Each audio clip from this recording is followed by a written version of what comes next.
Hey, first class counselors. Today's episode is about how camp counselors can make $1 million at camp this summer. Okay, Oliver's just pulling your leg a little bit, but this is an important topic that every camp counselor should know about, and that is camp counselor pay. Yeah, plus, we're going to cover money spending and saving as we also divulge in what our personal worst camp purchases were. Where did Matt and I waste our money? So find out about that and many other things on this episode. This is First Class Counselors.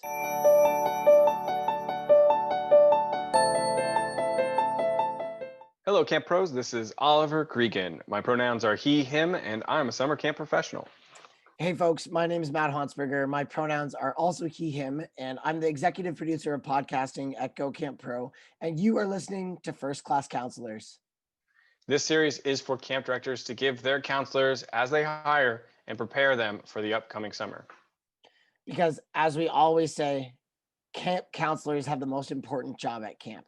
That's our humble opinion, but we think it's pretty true because if camp counselors are great, then campers are coming back to camp every year. And that's what we want. So we're here to make sure we give camp counselors the skills that they need, not just to be good, but to be great and maybe even first class. So thank you for tuning in. We're going to cover one specific topic and all the essentials as fast as we can. It's the need to knows, The can't go without, the fundamentals. the basics. So the question is, what are we talking about today? Today we're talking about finances. You know, that really fun topic everyone loves to talk about. We're going to cover the reality of summer camp counselor pay from the perspective of the counselor. There's a lot of perspectives out there from the director, from campers, from family and staff, and all these other people who look at it. But today we're talking about you as a counselor and how you make your money. So how much are you making? Why do you make that much? How do you make more? What are you going to spend your money on during the summer? What do you not spend your money on? How do you save money? This is a must listen podcast for counselors for their personal camp finances and even for camp directors. So you can get the scoop on kind of counselor pay across the board. So to start us off with our first topic, we're going to be talking about how pay works at most camps. And Matt is going to address a huge thing that we all know in the camp community needs to be talked about. Yeah. And this is something, if you are a new camp counselor listening to this is something, or thinking about working out of camp, this is something that you definitely need to know. And that is that camp counselor wages generally in the camp industry are not great. Period. Full stop. They're not great and they should be better. The reason why it's like that, and it shouldn't be, and it's getting better. A lot of camps are making it better, but the reason why, at least I can tell you from a Canadian perspective, is that a lot of summer camps, because they're big youth employers, the government has allowed them to kind of skirt the minimum wage restrictions. So especially for overnight camps, camps don't have to pay minimum wage. So they built it into their budget that they don't have to pay staff as much. And now when everyone's like, oh yeah, we should pay them minimum wage, no camp can afford to do that yet. So a lot of camps, I'm really happy to see, are increasing their pay scale and doing it a couple years at a time, to make sure that it's an equitable process, because the world is getting more expensive and you all need to pay for school and you all have your own personal finances. So camps are sympathetic to that and they know it. And it's not that they're like hiding away their money. It's not like camps are this big rich juggernaut that's trying to rip you off. The pay just isn't there yet. So a good camp is working to pay you more, but most camps aren't quite there yet. Oliver, I'm not sure in America, what's the difference in terms of that? Yeah, so in the United States, camps are granted a exemption from minimum wage. So it means that because a camp is going to offer you typically things like room and board, that they can kind of take away from what they would be paying you as far as a minimum wage would be. This is typically only for seasonal businesses as well. So camp falls into that category, but there's also other jobs within the United States that may fall into that. You could do your own research on it and kind of look it up a little bit more about whether or not the business that you're going to go work for qualifies for it. Typically, if you're in a resident camp setting, it does apply, and we're going to talk a little bit about that too. So I want to be a little bit expository here and kind of just walk you through kind of the different camps and the different pay scales and things and how they work. What's going through maybe someone who is budgeting finances at the campus thinking. So if I'm typically working at a day camp, your salary is going to most likely be an hourly wage. You're going to be working anywhere from 35 to 45 hours a week. There's before and after care that you may be stepped into. But for the most part, you're going to be in an hourly wage that is about minimum wage. Not all day camps fall into that exemption category we were talking about before, but some do manage to find a way to have those wages below the minimum wage that's required by their state sometimes, but most camps are paying at least above federal minimum wage for the United States. If you're going to be working at a resident camp, which is something we talk about a lot on the show, is resident camps, you're typically going to be getting a stipend wage. And what that means is you'll get a set amount of dollars per week. Most camps in the United States, from my research and findings and talking to other camp professionals, are going to be somewhere between about $180 to about $350 per week, depending on the camp that you're going to work at. There's also a way that you can get paid at camp where it's a kind of the entire summer that you're going to be paid for. So essentially the camp is saying, we're going to pay you $3,000 for the summer or $4,000 for the summer. And this is just a way that camps can kind of guarantee that you're going to be there for the whole summer. A big thing a lot of camps look for is someone who's going to be there from the start of staff training until the end of summer camp. That's a big thing that camps really enjoy having. Yes. And it's really beneficial to the campers as well. So that's something that matters. However, with that being said, a lot of camps have started looking into maybe doing a more piecemeal. So you may only work 4 weeks of summer, or you may come to work a session if you're an experienced staff member that they know they can trust. If you're an international staff member who's coming to the United States, or I believe to Canada, there's programs as well that offers that. You might come through Camp America, CCUSA, USA Summer Camps, IENA, Camp Leaders. Those are some businesses that I've worked with in the past that are phenomenal, and each has their own pluses and minuses, right? There's typically going to be fees that are involved that you have to pay for, whether that's the fee to the organization, whether that's your CVIS fee, which is only usually about $35. There might be your visa fees as well that you have to pay. So there is some getting it going kind of cash that has to come across the table. But then your camp is typically going to be paying you a set amount that is stated by the agency you're coming through. So that's something you want to check out. Those numbers for the entire summer can be anywhere from about 750 US dollars, maybe a little bit more, 850 or $900, all the way up to about $2,700, depending on that organization. And that is sometimes very dependent on what your skills are. If you're someone who has maybe lifeguarding or horseback riding, it's a great thing to have. And then going into that, if you are coming to camp and you may have a special ability, so lifeguarding or WUFA, Wilderness First Responder, maybe an ACCT training, which is essentially high ropes training, those things may be able to increase your wage, and you should ask about them to your camp director. And then that way you might get a little bit extra money each week because you have a bonus extra skill that helps out. That was a lot of information. If you have questions about that, talk to your camp director, right? They will talk to you about the pay that you're going to be making at camp. And I know Matt has a couple things he wants to add onto this that might be a little bit more Canada specific or his background in camping. Yeah. Thanks, Oliver. I really like. I think that's a good rundown. I would also say that when you said your camp director should talk to you about it, yes, absolutely. And maybe this is controversial. I don't think it is. Your camp director should be comfortable talking to you about pay. You should understand where your money is coming from and how much you're getting and why you're getting that. It's sometimes you don't want to be incessant about it, but if you have questions, you should be comfortable asking, and your employer always, not just at camp, should be comfortable telling you those things. You should know about your deductions, what room and board is, how much that is, and ask those questions because that's your right. You're allowed to do that. The last thing I would say is that some camps have pay scales. A lot of the camps that I've worked at have had that, where every year you come back, you get a little bit extra. I've also seen some interesting thing. You were talking about piecemeal work, Oliver. I've seen some bonuses for staff members who finish the summer. If you complete the summer and don't leave early, because that can be an issue with some people, a camp will tack on like an extra $200 if you finished. Or I've seen even like, I don't know, I think 600 I heard on a camp podcast just for like finishing the summer, which I thought was really interesting.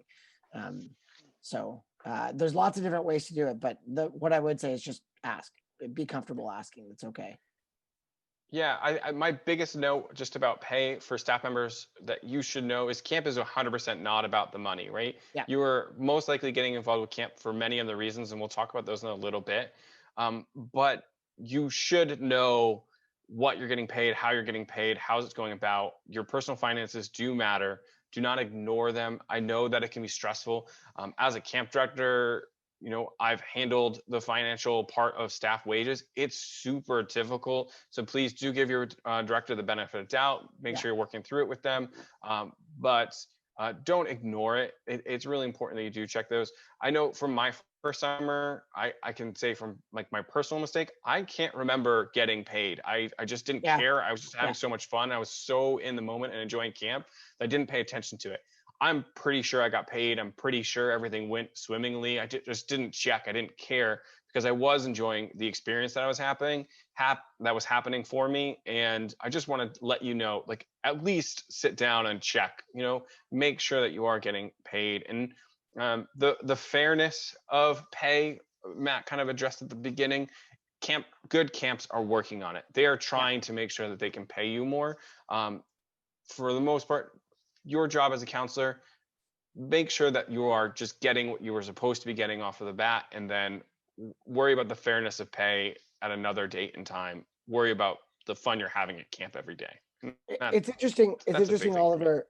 Yeah, I agree. I also would also say, like, I'll check our like age bias at the door, right? Like we're Oliver and I are teetering 30 years old. We're solidly millennials, whereas that our generation was much more likely to be like, oh, camp is great. I feel so purposeful. I don't care what you pay me, just let me play with kids. Whereas Gen Z, we know that Gen Z is much more money conscious. They are much more financially savvy than we were at their age. I was, for me at least. So I think both things are totally true. Camp is not about the money. It is not a job you take to make tons of money, but it is a job you have because it is life-changing for all of the reasons that segue alert that Oliver is going to tell you about right now. Yeah, so I want to talk about some of those benefits of camp beyond pay. And somebody will definitely try to sell you on these when they're hiring you, or a friend who is telling you, you should come work at camp this summer with me. It's going to be great. I just want to cover some of them that are really important. The first one is, if you are someone who's planning on working with children somehow later in life, whether it's as a teacher, whether it's as a youth services director of some sort, or maybe a child psychologist, whatever it might be, there are plenty of careers out there that work with children. I don't know many jobs that are better for you than going to work a summer at camp. The reason being is, one, the amount of hands-on experience you get is incredible. You get to see kids in every single kind of form of environment when working with them. You see them when they wake up, you see them when you go to sleep, you are there with them the whole day. You see them in difficult situations, you see them in simple situations, social, mental, physical, challenging situations, all of them. And if you're planning on working with kids, you are going to become a way better person at understanding how kids operate and work, and it will help you in any career. It will make you a more fun teacher. It will make you a more understanding psychologist. It will make you a better person overall at working with children. So work experience is huge. Number two, for me, friendships is super big. My closest friends are camp people, and I've had great friends from high school and college, but the ones that for some reason I still call to have friendship calls with, the ones that I regularly text or update, the most active group chats that I have and stay in tune with, the people who I say, let's go out to dinner with, they're camp friends most of the time. They are fantastic people. Plus, if you are at a camp that works with international staff, man, it is so cool to be able to sleep on someone's couch when you are traveling abroad. It's just a financial bonus, but also a significant bonus to just life in general, is being able to travel and see friends.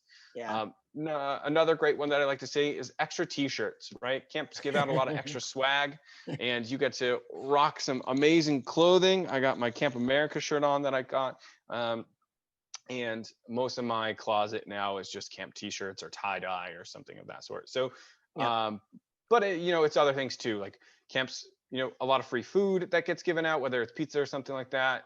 It's maybe a backpack or a watch or a hat or some other kind of camp swag you just get to collect, and it's cool to have them. Great memories. And then lastly, kind of one of the big benefits is food and board. Camps will pay for both your food while you're there. It's 3 square meals a day. And then finally, the board, you get to obviously be in cabin most of the time if you're at a residence camp. And also on top of that, you get to, have access to the facilities. You can go, kayaking or canoeing. You can go and climb a rock wall. Most camps are pretty liberal with saying, yeah, you're a counselor here. You can use our amazing facilities. So you can go and take some enjoyment out of the fact that you have a paddleboard that's always available to you. And buying a paddleboard is expensive if you do it on your own. It's not a cheap endeavor, but right there at camp, you get to have some fun. Yeah, that's true. So those are amazing benefits of working at a camp. There are many more. If you are a camp counselor who's reading this and you were trying to convince your friend, you probably know a few, but you can do it too. So go and sell camp to a friend so that they can have amazing experiences too. Matt, what other kind of benefits come out of camp that just don't have to do with money all the time? Yeah, it's true. And there also are some money benefits. That's the thing that not a lot of people think about, especially at overnight camps, or so Canada, we call overnight camps rather than resident camps, just language. But at overnight camps, think of the money that you save on gas because you're not driving to a minimum wage job, or your parents' gas money. So if you're convincing your parents to let you go to camp, you're like, I don't have to take the car. I'm at camp. You only got to pick me up and drop me off at the end of the week or the end of the summer. That's all you got to do. You're not eating your parents' food, eating them at a house and home. And also you're not like going to the movies, or you're not doing all those like city things with your friends that cost money. Cause like one trip to the movies is now what, like $30 if you get popcorn. Like if you're going to the movies, you got to get popcorn, and that's like $100 for extra butter. And they're even charging for like the seasoning packets now, which is a crime. I'm just gonna put it out there. It's a crime. Oliver, what's your go-to popcorn seasoning flavor? Just so I know. Oh, I'm the classic popcorn. Just You don't like any seasoning? No, like I mean, what they put on it, salt and butter. That's more than enough for me. I'm popcorn. Wow. Okay. Sorry. Yeah. Anyway, I don't know. I haven't been to the movies in so long. All right. That's There's true, kind that's of a true. global pandemic going on while we're recording this, so movies have been shut down for a bit. I miss it. I was just really hoping you would say like dill pickle, and then we would just instantly become even better friends than we already are. But whatever. I Fine. think we don't do a lot of toppings on popcorn in America. I mean, we probably do, and I've just never indulged. But I mean, dill Maybe it's a pickle. That's Canadian thing. I've never heard of that. That and keener are the two Canadian things we've discovered on this podcast. But okay. I love the word keener. I'm going to use it forever. Anyway, so you're not going out to get a coffee or those kinds of things that are adding up. And like I've known people who have worked minimum wage jobs, and then I've done the finances. I've been like, okay, how much do you spend on this? How much did you spend this summer versus how much you made? And like you're making more at camp than you are working at McDonald's. Nothing wrong with working at McDonald's, by the way. But anyway, some of the other benefits, the training and development that you get, not just to be a camp counselor, but to know about certain topics. Some camps do really, really excellent staff training that give you life skills beyond just working with kids. Or you get to go to conferences. Like when I was a camp staff, I got to go to Tri-State, which was so cool to see all of these amazing things and these amazing sessions, and get inspired by other people. So that is definitely something. And usually those trainings are reduced for you or cost you nothing. So that's great. The other thing that I would say is that for the rest of your life, if you worked at camp, you're part of this exclusive club of people that worked at camp. I just got a new job at doing some like outdoor experiential education at a school. And part of the reason I know they said it, part of the reason I got that job was because of my camp experience. And yes, obviously it's a related job, but the principal at my school is a summer camp person. My direct supervisor understands summer camp, and like 3 other staff members understand summer camp. And you get to be part of this club that for the rest of your life, when you see someone else who's like really awesome at their job or just like a really cool person, like 7 times out of 10, they're a camp person. Maybe even 8 or 9 times out of 10, they're a camp person. And you just get to keep making those connections with people.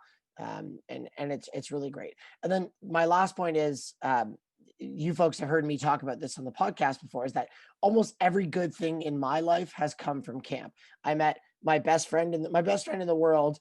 He brought me to camp, and then we became even better friends. I met my wife at camp. I still hang out with all my camp friends every New Year. We're going to even do something virtually this year, because we're just that close. So that friends for life thing that you were talking about, Oliver, I echo that wholeheartedly.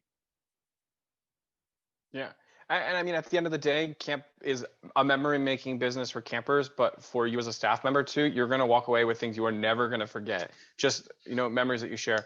I was even sharing with, friends today about a time where my friends had an amazing story, and their amazing story that they tell about camp is a memory for me. Like, other people's memories are my memories. That's Yeah, how yeah. great camp is. And you can't underestimate that. It's fantastic. But you know what? It's the hardest and the best job in the entire world. Oh, hands down. Yeah. Yeah, hands down. Um, but so we talked about the money you make and now some of the benefits you get. Now you got all these amazing things, but we want to talk a little bit about your spending habits during the summer. Matt hit a really great point about, you get to save this money, and how you go about doing that is really important. And we want to talk about just kind of some of the camp culture things and how it works. We want to make sure too that this is at the discretion of your camps and how they operate, but also these are just some tricks that you can do that Matt and I have learned through our experience to help either save money or to kind of spend it the right way. Yeah. So the thing that I want to start with is, what do not spend your money on? If you are a camp counselor, where are you spending your money where you shouldn't be, or maybe just this is your warning moment coming from us? My first big one is items for specific campers. This is essentials included, right? So don't go out and buy a toy or candy or chocolate for one specific camper. If that camper is maybe missing something essential like a toothbrush or underwear or something important, don't go out and specifically buy that for them. This is coming from child abuse prevention training.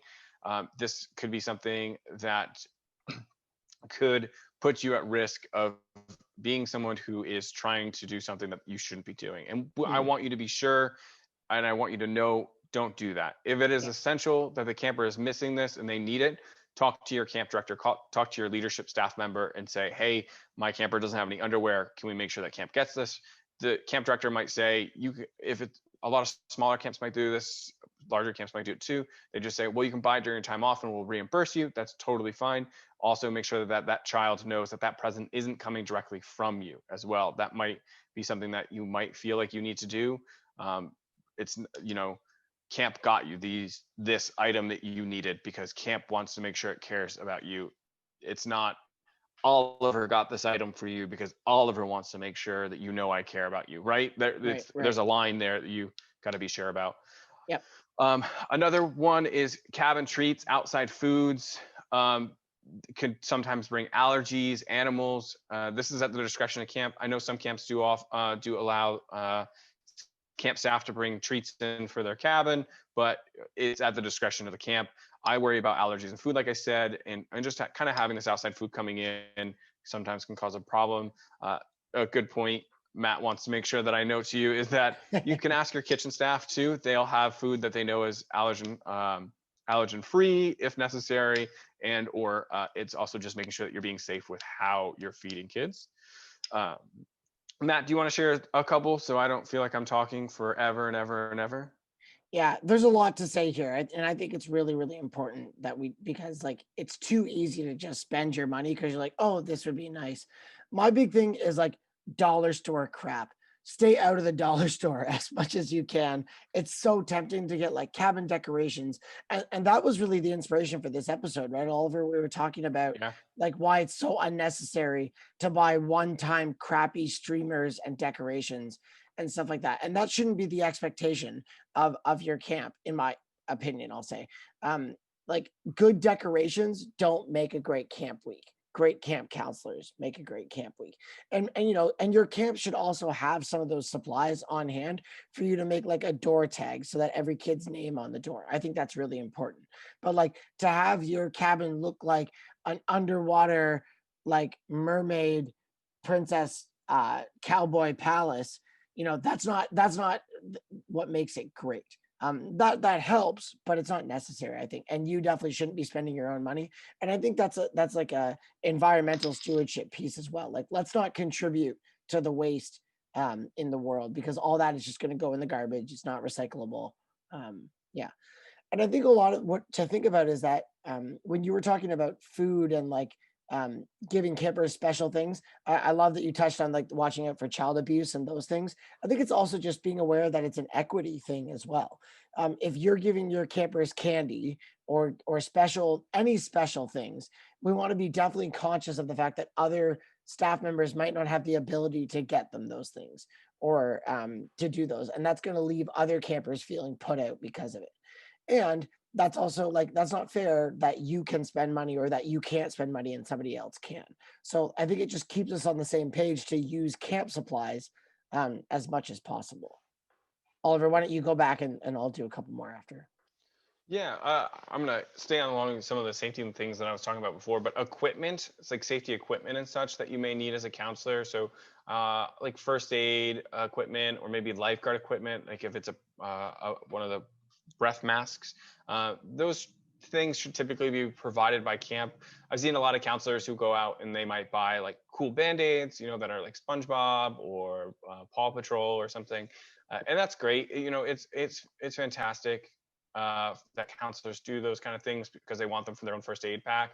But it brings up the equity question again. But also, camp should be supplying those things, and you know, just make sure that you're not buying your own equipment that is necessary for you to do your job. And I think that's what's really, really important there.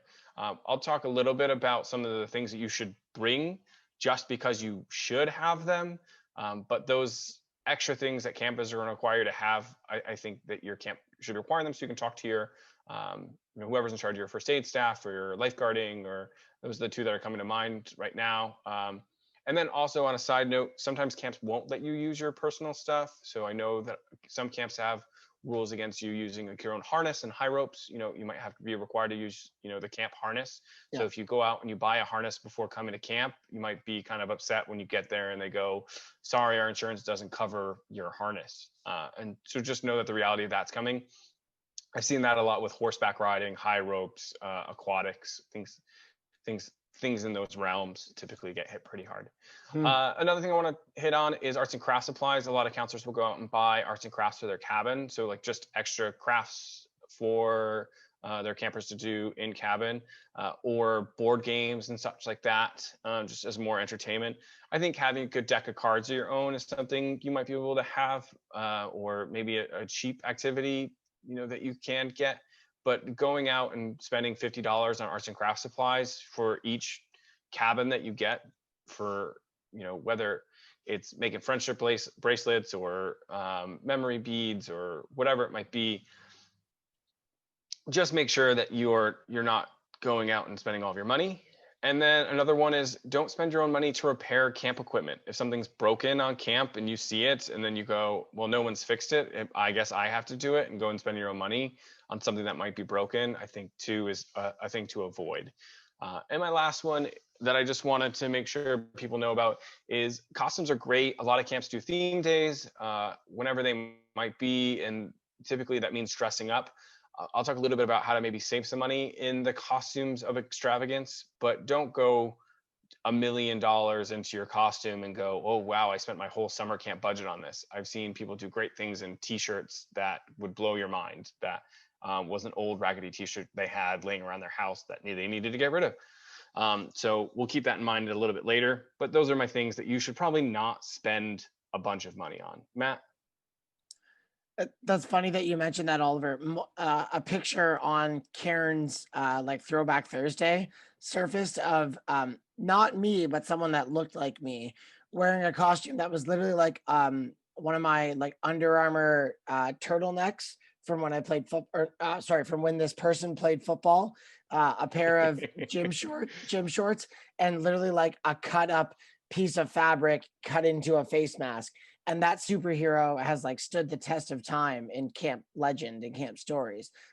It wasn't to do with the costume; it was to do with the person and their acting abilities, whoever that was. Um, and Yeah, I think too, like if you're gonna become like a camp professional, like you're gonna go full time, like myself and Matt have done, where camp is our lives. You're gonna start collecting costumes over time, oh right? yeah, Like yeah, I have a knight in shining armor costume. I've got a pirate costume. I've got a special pair of shoes for captain character counts. Whatever it might be. You start to need a walk-in closet for all these random costumes you've got. You go, you know what? We do pirate theme pretty often. I yeah. should keep that. So, uh, uh, uh, yeah, we'll talk about costumes in a little bit. But Yeah. I wonder who that could have been, Matt. No I idea. would love to see the picture. I'll Maybe post I'll it. try to Well, identify him. I'll post it in the show notes, and you can see for yourself.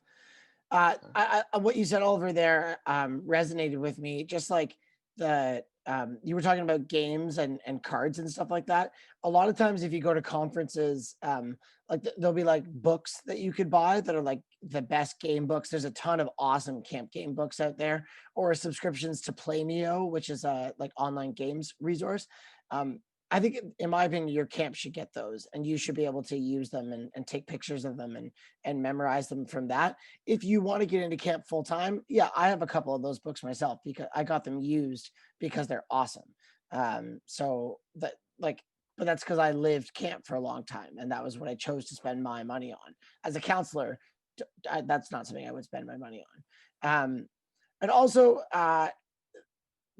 not just financial things that we shouldn't spend our money on, but the time we spend. Time is money, right? The time that we spend decorating a cabin, or like on your weekend off planning decorations, or like cutting out little suns because you have a beach theme in your cabin. Like, no shade to those people who have done that, but I would say like put that time into like creating an experience, something that they're going to remember, because they're not going to remember, unfortunately, no matter how pretty your suns are, they're not going to remember those. They're going to remember that like awesome program that you created, or that time you set aside to be in the woods and be silent and make those memories. So watch how much time you're spending on certain things as well. Yeah, I love that time aspect just because, so much of your time is already so valuable at camp. You're spending so much time there. Uh, but then how often do you know of a counselor whose time off consists of going to a like a decent place to eat off of camp, and then going to Walmart, the dollar store, Goodwill, um, Party City, Tractor Supply, Canadian Tire, all these wonderful places to prepare for whatever program they have ready for the kids, and they're spending their own money, and they're like, it's only like $10, $15, but they do that every single time they're on time off, right? It adds up, and eventually becomes a lot of your camp salary. So all right, so with all those times that we just talked about that you should not spend your money, let's talk about times that you should spend your money on camp things, or maybe you should just have on hand. Matt has a really great one that I think we should start with. So Matt, can you hit us up with our first point? Yes, if you are a fan of Parks and Rec, you will know what I mean when I say treat yourself. Treating yourself, you said, Oliver, going for a meal. I was like, sometimes I did that because that was my treat for myself at the end of the week, and I knew I was going to spend my money. So we're not trying to tell you like how to live your financial life, but because everything is what works for you. But one thing, like my example of this is, I was on a canoe trip. I was a staff member on a canoe trip, and the campers were being particularly whiny about lifting boats. So we ended up carrying, the tripper and I ended up carrying almost all of the boats for almost all of a like 1 kilometer, or like, half 3/4 mile portage, and or portage, as some people call it in the States. And the whole time I was like, oh my God, okay, buddy, we're gonna get some steak after this. This is like, we've earned it. We're gonna get steak. And then the whole canoe trip, we were just like, oh yeah, steak, it's coming, it's happening. And that was like our little treat. So I do think it's nice to treat yourself with a couple of things, a nice meal, or going out to the movies. Don't do it all the time, but it can be nice to have that after a particularly daunting week. Yeah. Um, I'll I start with that. Oliver, go. Yeah, I just to put on that note of just money spending and saying how to save money is I know of some great counselors of mine who used to talk to the kitchen staff and say, "Hey, we don't want to spend money on our time off going out to eat. We have some Tupperware. Could you put dinner in our Tupperware? Then we can take it during our night off." And Nice. they would go in, get their Tupperwares filled up, and then they would head out to there was a lake close by they could go and chill at, or just a place where they could relax for the night. And that meant that they weren't spending their own money on food. And I've seen other staff members who have just decided to spend the night or spend some time on camp to get dinner and just kind of eat off to a nice separate area, which is another Yeah. option, and then going out later. But it's a way to save money and still, you know, Smart. have That's your smart. time off, right? Yeah, I haven't heard of that before. That's good. Yeah, and I'm going to talk a little bit about things that I think you should just have. And if you don't have them, investing in them on a personal level, I think is really important. And that's something I think you should think about before you spend your money on anything camp related, right? Uh, is this something that I'm not just going to use for camp, but is this something I'm going to use for my future, right? And I'm going to use day to day. So one big one I say is every camp counselor should have a watch. You should be wearing a watch constantly, all the Yes. time. It is so helpful in camp to keep you on time to do whatever you do, but also as a professional person, as a person who's growing up a little bit and getting a little on the older side, I'm not said what my age is getting close to. But I think having a watch is really beneficial. It means I'm not pulling my phone out all the time to check the time. It means that I can have a better idea of what's going on. And it's something that I use outside of camp all the time. So it is a worthy purchase to make for life in general, but also as a camp purchase. The next one is a water bottle. You know, uh, I think everyone should have a water bottle that they just keep, and it saves our environment. It makes sure we're not having plastic all over the place, and it's great. Water Yep. bottle up, and that's fantastic. The next is a backpack. Um, it's just a way to carry all of your stuff around camp. I think that's super important to have. You might have a school backpack you use. It could be a side saddle bag, whatever, just something to carry your things.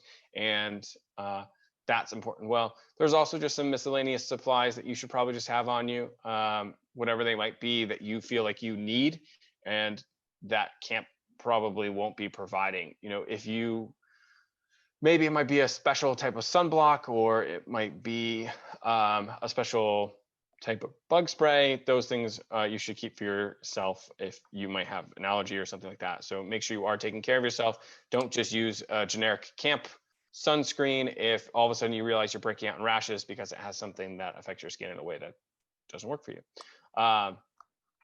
And other things, if you're an international, check in with your camp. They may provide some form of care package. So they might have your linens or a sleeping bag or pillows waiting for you when you arrive at camps that do this. So the directors who listen to the show, please start doing this. It will help your international staff so much. It means they don't have to pack those big bulky linens, blankets, sleeping bags, pillows that take Yep. up so much Yep. space Yep. in Yep. their packs.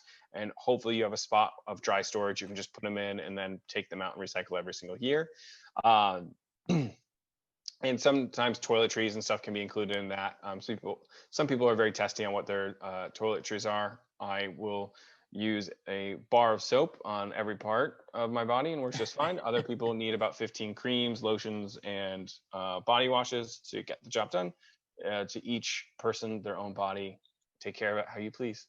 Yes. And then finally, I did say I wanted to try to address if you are going to spend money on camp costumes and such, keep it cheap. Don't go out and buy like a full-fledged costume. Don't go on Amazon. And I mean, if it's in your wheelhouse and you want to do this, I'm not going to stop you. And I don't think anybody wants to, but don't go and search like Bigfoot costume and then buy $100 Bigfoot costume. I've done this, but don't do it yourself if you don't have the economics to handle it.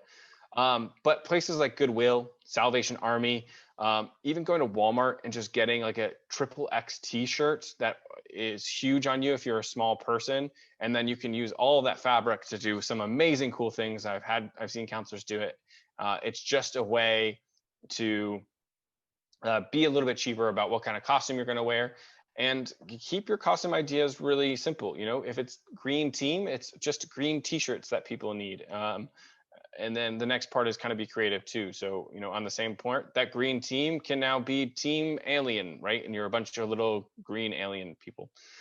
So don't overcomplicate your costumes. A lot of times I think people will do that.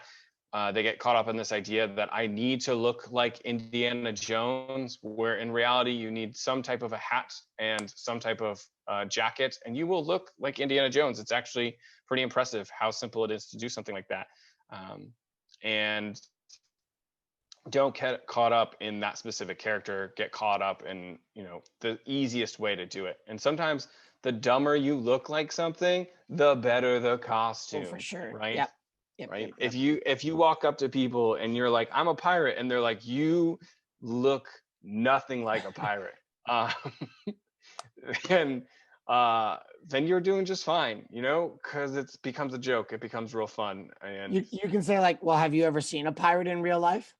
And then true. Right. Why are you discriminating against my pirate look? who says Jack Sparrow got it right? Yeah, exactly. Not all pirates look the same. I'm a more modern pirate. I'm a computer pirate. I pirate things on the internet. Whatever, it make it work for you. But those are just some ways that you can save money. I think it's really important that you do those things, but also some things that you should just have on you, like that watch, that water bottle, that backpack, your own clothes. Don't steal somebody else's clothes. I don't know. Matt, you want to go? Agreed. Okay, a few kind of non-conventional things to think about. One, if you have like a go-to game or something that might be a hot commodity item at camp, maybe it's worth thinking about getting your own thing about that. Like for me, my Ubuntu cards, which is put out by High Five Adventure. If you've never seen them, I'll put them in the show notes. They're awesome.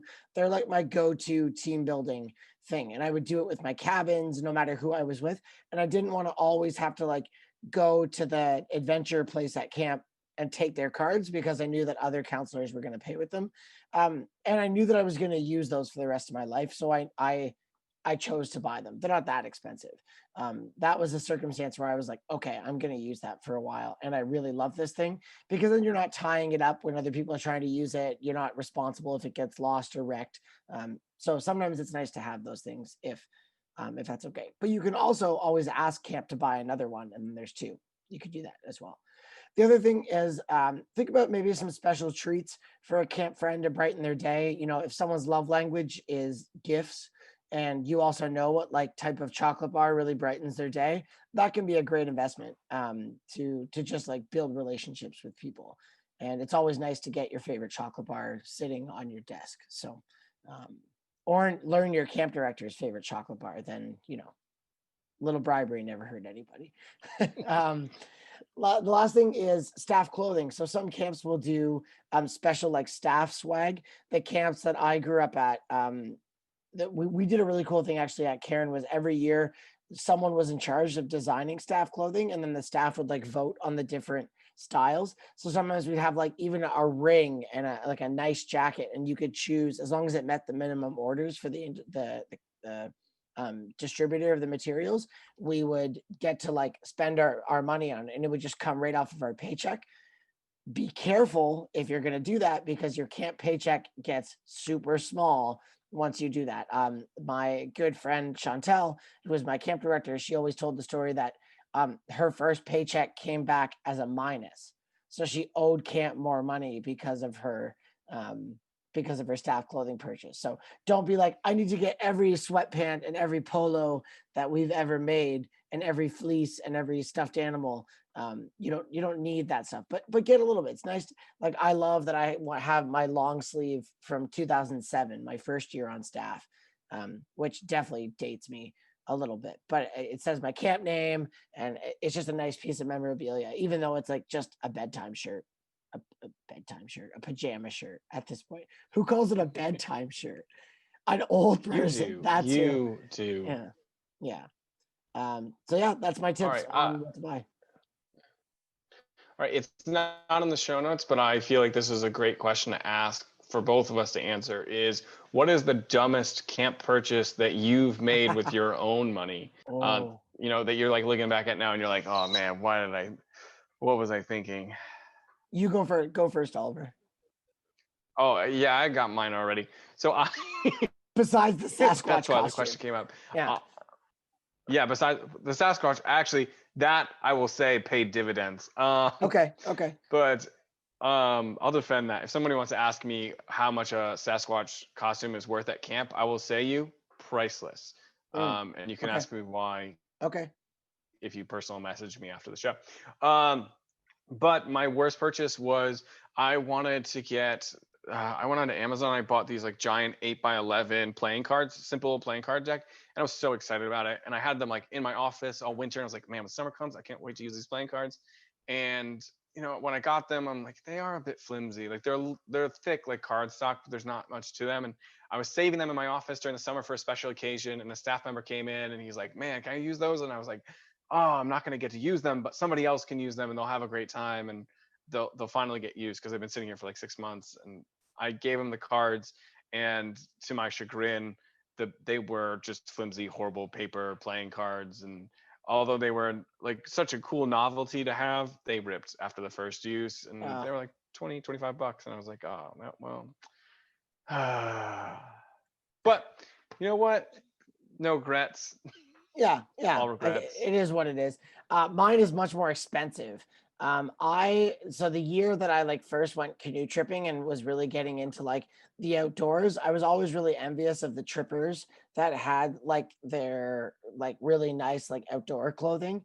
So I went to the local outdoor store on my day off, and I got these pants. They were just like outdoor pants, and I was so excited about them. And they were like, I think they were like $175 or something like that. They had these awesome pockets and like they were a little stretchy and those kinds of things. What I didn't think about was that it was like the 6th week of the summer, and like you're never skinnier than when you're at camp. And that was like the year that I was the skinniest. I was like running every morning. I don't run every morning now. And like those pants have never fit. I was like, oh, they're a little snug, but like I'll be skinny like this. And then like I've never been that skinny again. And I literally to this day I still have those pants because I'm like, one day, damn it, I'm gonna be able to wear these pants. It's like my greatest shame. So that's a great question, Oliver. And one day, or maybe we'll like give those pants away as part of a first class counselor's giveaway. I don't know. No promises.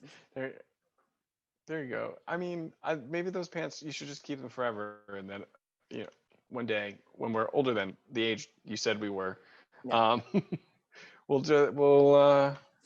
fix that. Give them to But anyways, it's our time. children. We'll give them to our children. Yeah, it's a hand-me-down. Yeah. From father to son or daughter. Yeah. So now it's that time of our show where we like to say we're ever growing and ever learning. So it's Eggle time. It's a quick tip or trick, a game or song for counselors to use to be better every day. And I'll kick it off. My Eggle today is just simply put it on a graph, chart, or infographic. Now that sounds like a really weird thing to do with children, but it's a little bit fun because you take things like shower thoughts and you put them into these graphs, charts, or infographics. So, have the discussion about it, put it on paper, and try to find some kind of common ground. So here are some sample questions you might be able to ask, and I've actually had a lot of fun doing this. The first one is cereal a soup? And if you want, I can probably get a picture of that graph we made and show you where cereal falls on the soup graph. It's a lot of fun. Other things you could ask are, is water wet? Most popular questions Google is asked, the most common thoughts for dogs, all those different things are things that you could ask. And you could also just look up more shower thoughts. Oh, that's fun. I like getting campers in on that fun too. Like you could put it on the infographic and like show where the vote is going all summer. Like, is cereal a soup? Yes, no, yes, no, yes, no, yes, no. And like, what is the final decision at the end of the summer? And then your camp has like decided that water is in fact wet or cereal is not in fact a soup. Yeah, when we did the cereal as a soup, we made a graph essentially, and there's all these different areas on it that say like, all right, is it within this field, and then we started putting other things up like stew or ice cream. Are these soups as well? Yeah. Because we actually, there's a circle, right? And ice cream starts off as a solid treat. However, it has a time limit and eventually will become a soup. So if you look at the graph over time, ice cream actually can get transported from a solid dessert to a soup that is available to you as a cold borscht, which was also on the We're really getting chart. into the weeds here because I'm like, well, anything can be a soup if you melt it, then, Oliver. Like this lamp right here. If I dip it in molten lava or superheat it, it's lamp soup. Like, Yeah, so a lot of things fall into that area, but there's also an inedible zone that is important right, to, right. maybe I'll see if I can find that picture and I maybe think you we'll. should. The amount of time we spent talking about this now. This All is not right, the first Matt, what? episode where we've talked about this chart either. Yes, I'll give you my No, eggle. okay, good. I think everyone should know about the chart. Yeah. Yeah, that's fair. I do want, I'm curious. I want to see it now. Okay, so my eggle is very simple. It's a DIY disc golf course.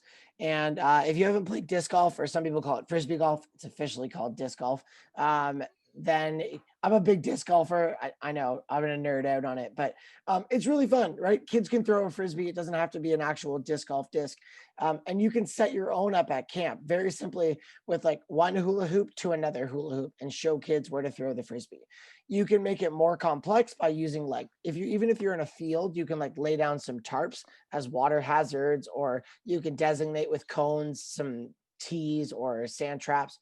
Another cool idea that I had was with, you could also have campers be the basket, like where the discs are supposed to go. And if you're throwing it and a camper or a staff member can touch it, then that's a basket.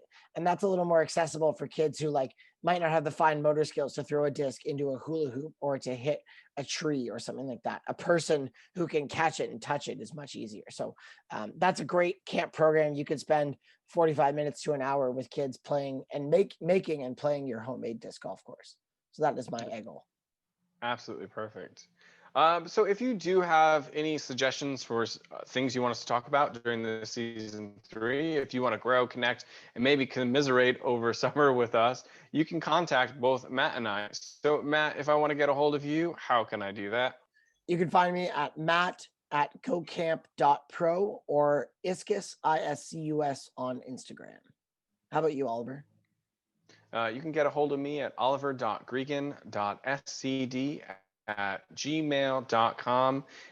You can also get a hold of me on Facebook or Instagram, and it's just Oliver Gregan.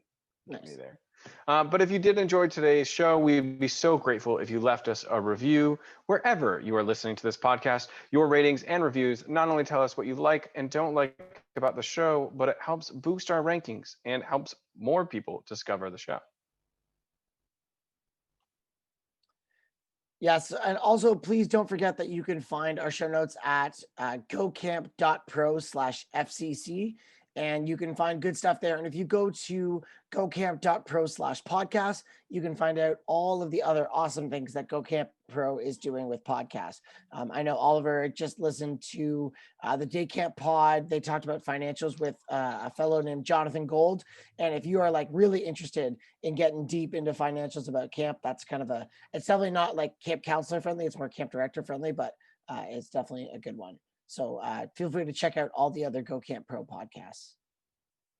And with that being said, thanks for listening, friends. And remember, camp is camp and camp's all good.